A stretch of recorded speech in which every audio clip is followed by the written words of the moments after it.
Please subscribe, hit the like button, and let us know in the comments where you are watching from. My name is Hannah Brooks, and my older sister Vanessa told me our parents died in a car accident when I was 15. I mourned them for 10 years. Then, I received a birthday card from my mother in Oregon, with a return address and a note asking why I'd abandoned them.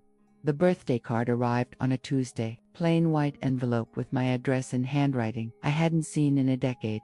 I almost threw it away thinking it was junk mail. Then I saw the return address, Claire Brooks, 2847 Pine Street, Portland, Oregon. Claire Brooks, my mother's name, but my mother died 10 years ago. I opened the envelope with shaking hands. Inside was a simple birthday card with flowers on the front. The message inside was written in my mother's distinctive handwriting. Hannah, happy 25th birthday. I know you chose not to be part of our lives anymore, and I've tried to respect that decision, but I want you to know your father, and I still love you. We think about you every day. If you ever want to reconnect, we're here. Love, Mom.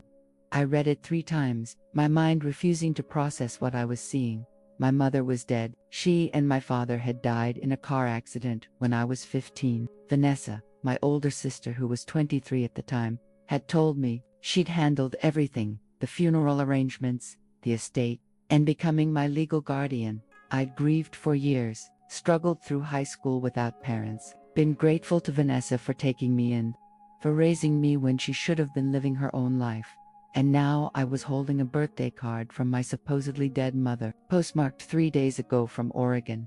I called Vanessa immediately, my voice shaking. I got a birthday card from Mom. Silence on the other end. Then, what? A birthday card from Mom, from an address in Portland. Vanessa, what's going on? That's impossible. Hannah, Mom died 10 years ago. You know that. Then explain this card. It's her handwriting. She mentions Dad. She says I chose not to be part of their lives. Vanessa, what does that mean? More silence. Someone's playing a sick joke. Throw it away. It's Mom's handwriting. I know her handwriting. Hannah, listen to me. Mom and Dad are dead. Someone found out about them somehow and is messing with you. Don't engage with this. Just throw it away and forget about it. But I couldn't forget about it, because the more I looked at that card, the more questions I had. Why would Mom say I'd chosen not to be part of their lives? I was 15 when they died. I hadn't chosen anything. And if someone was playing a prank, how did they get my mother's handwriting so perfectly? How did they know to sign it Claire Brooks with a Portland address? I did something I probably should have done years ago but never had reason to. I searched for my parents' death certificates online. I couldn't find them. No record of a car accident 10 years ago involving Claire and Robert Brooks. No obituaries, no death notices, nothing. I called the county records office, asked about death certificates for my parents. They searched their database and found nothing. Are you sure about the year? The clerk asked. It was 10 years ago. My sister told me they died in a car accident. I'm not finding any record of that. Do you have a case number or burial location? I didn't. Vanessa had handled everything. She'd told me the details were too upsetting to discuss, that I should just focus on healing. I'd been 15 and grieving. I'd believed her. Now I was 25 and holding a birthday card from my supposedly dead mother, and nothing made sense. I drove to Portland the next day without telling Vanessa, using the return address on the birthday card. 2847 Pine Street was a small house in a modest neighborhood. The lawn was neat, flowers in the garden, and a car was in the driveway. Completely normal. I sat in my car for 20 minutes, trying to decide what to do. If my mother really was dead, this was a stranger's house, and I was about to make a fool of myself. If my mother were alive, I couldn't finish that thought, because if she were alive, it meant Vanessa had lied about her death for 10 years, and I couldn't imagine why. I knocked on the door. A man answered, gray-haired, late 60s, wearing reading glasses. He looked familiar in a way that made my chest tight. Can I help you? He asked. I'm looking for Claire Brooks. I received. My voice broke. I got a birthday card from this address. The man's face went pale. Hannah, it was my father, my supposedly dead father, standing in front of me, alive, looking older but unmistakably him. Dad, I whispered. Oh my God, Claire, come here. He pulled me into a hug, tears streaming down his face. Hannah, we thought you never wanted to see us again. We thought you'd cut us out of your life. My mother appeared behind him, and I started crying. She looked older, too, her hair grayer, but it was her, my mother, alive, and she touched my face like she couldn't believe I was real. Baby, why are you here? We've respected your wishes for 10 years, but my wishes. Mom, Vanessa told me you died, both of you. She said there was a car accident. I've been mourning you for 10 years. My mother's face changed, confusion shifting to horror. What, Hannah? We're not dead. We've been living here since you were 15. We left messages, sent letters, and tried to maintain contact. Vanessa said you didn't want anything to do with us. We sat in their living room, all of us crying and confused, trying to piece together what had happened. My parents moved to Oregon 10 years ago because of my father's job transfer. Vanessa, who was living independently, had stayed behind. I was supposed to move with my parents, but Vanessa had volunteered to take me in so I could finish high school with my friends. We agreed to let you stay with Vanessa for your final 3 years of high school, my mother explained. We called constantly, sent letters, tried to visit, but Vanessa said you were angry about the move, that you blamed us for abandoning you, that you didn't want contact. I never said that. I never even knew you were alive. Vanessa showed us emails supposedly from you, saying horrible things about us, telling us to leave you alone. We were heartbroken, but we didn't want to force a relationship if you didn't want one, so we respected what we thought was your decision and kept our distance. And when I turned 18, we sent a letter with bank account information. You had a college fund, $200,000 that your grandparents had left for you. We wanted you to have access to it even if you didn't want us in your life. Did you get it? I never received any letter about a college fund. I'd worked 3 jobs to pay for community college, took out student loans, and struggled financially for years. Vanessa said she'd make sure you got the information. My father said she'd handle it since you wouldn't talk to us directly. The pieces were falling into place, and the picture they formed was sickening.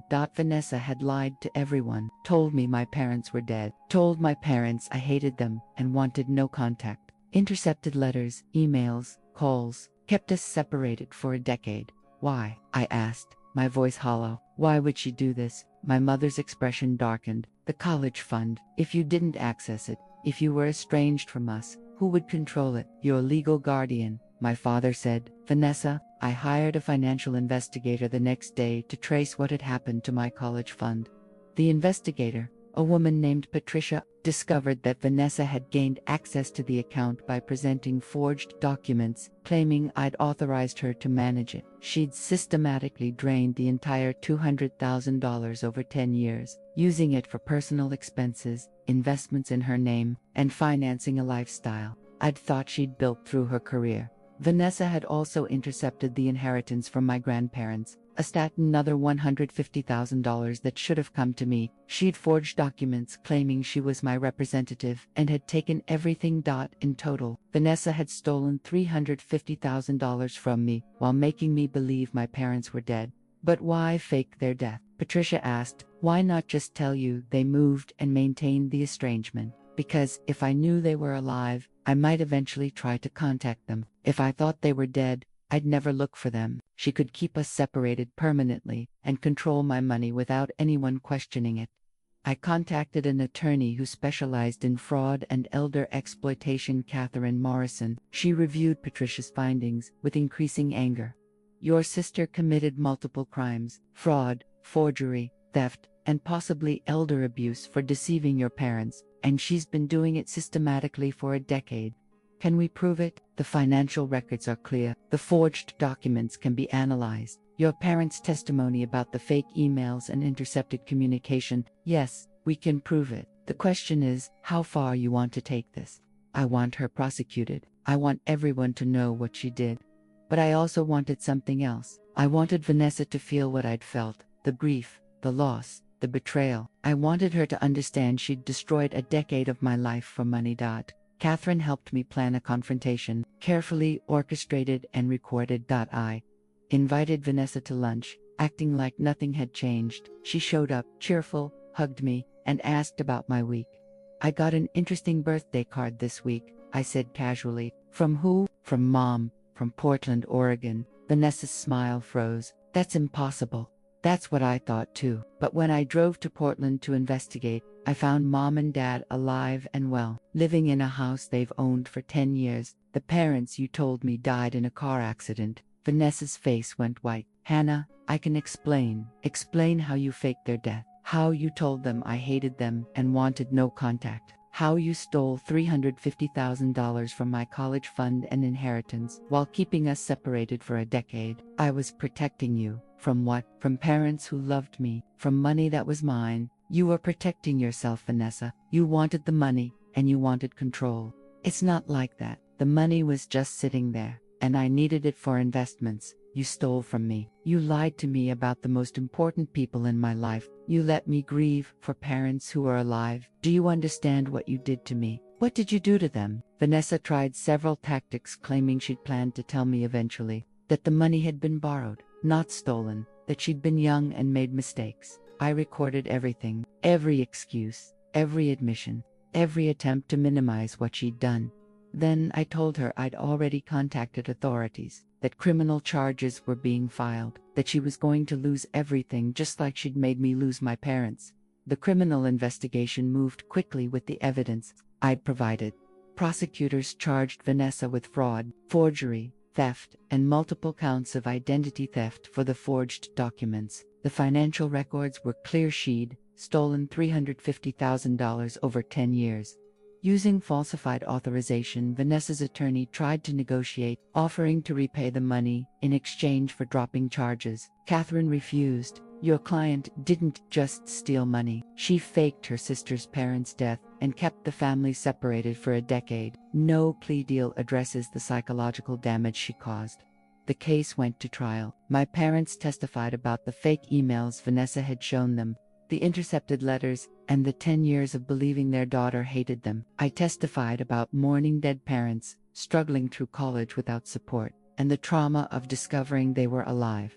Financial experts testified about the stolen funds. Forensic document examiners proved that signatures on the authorization forms were forged. Vanessa's defense was that she'd been young and overwhelmed when she became my guardian, that she'd made bad decisions but meant well. The prosecutor destroyed that narrative, showed that Vanessa had been calculating, systematic, maintaining the deception for years. She'd researched how to forge documents. She'd created fake email accounts to send my parents messages supposedly from me. She'd intercepted mail and phone calls. This wasn't youthful mistakes, it was premeditated fraud spanning a decade. The jury convicted her on all counts. The judge sentenced her to 12 years in prison plus restitution of the full amount stolen, plus interest approximately $500,000. But a criminal conviction wasn't enough for me. I wanted Vanessa to experience the isolation and loss she'd inflicted on me. Vanessa's conviction destroyed more than just her freedom.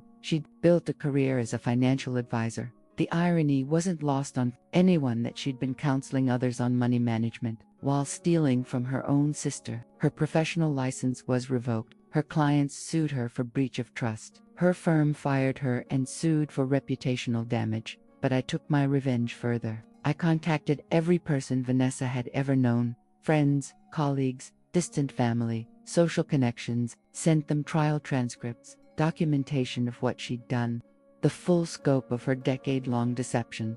I wanted everyone to know that Vanessa had faked our parents' death to steal from me. I wanted her social connections destroyed the way she'd destroyed my family connections. Vanessa's friends abandoned her. Her professional network evaporated. Her reputation was so thoroughly destroyed that even after prison, she'd never recover.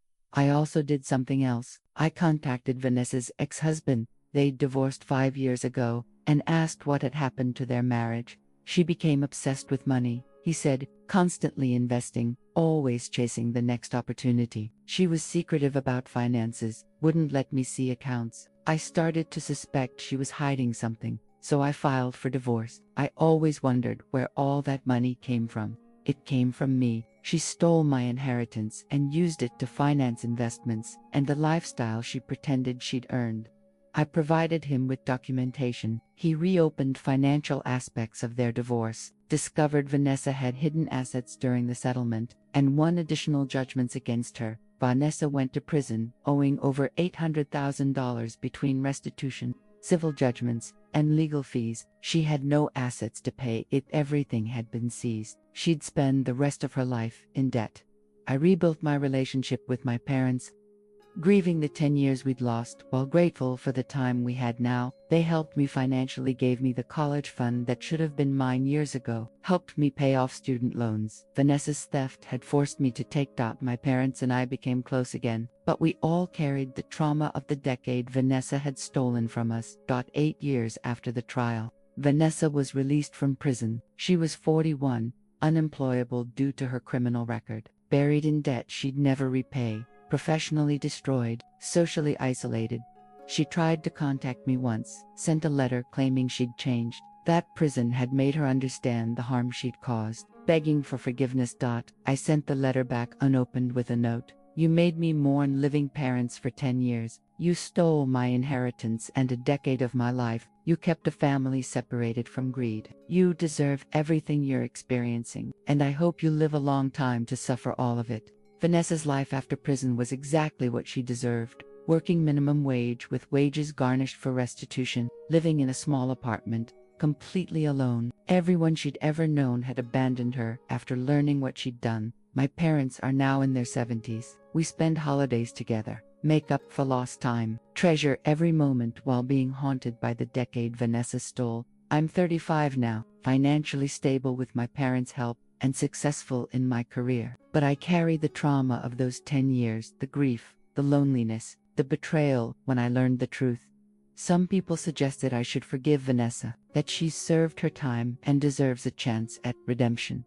Those people don't understand what it's like to mourn living parents, to struggle through college alone when you had a $200,000 fund that was stolen, to discover that your entire adolescence and early 20s were built on a lie your sister created for financial gain.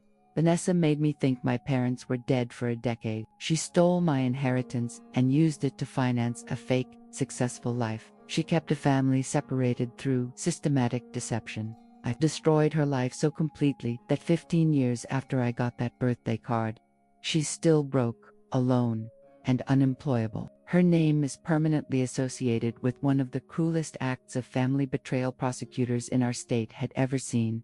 My parents and I lost 10 years we'll never get back. Vanessa lost everything and will continue losing it for the rest of her life. That's not revenge. That's justice.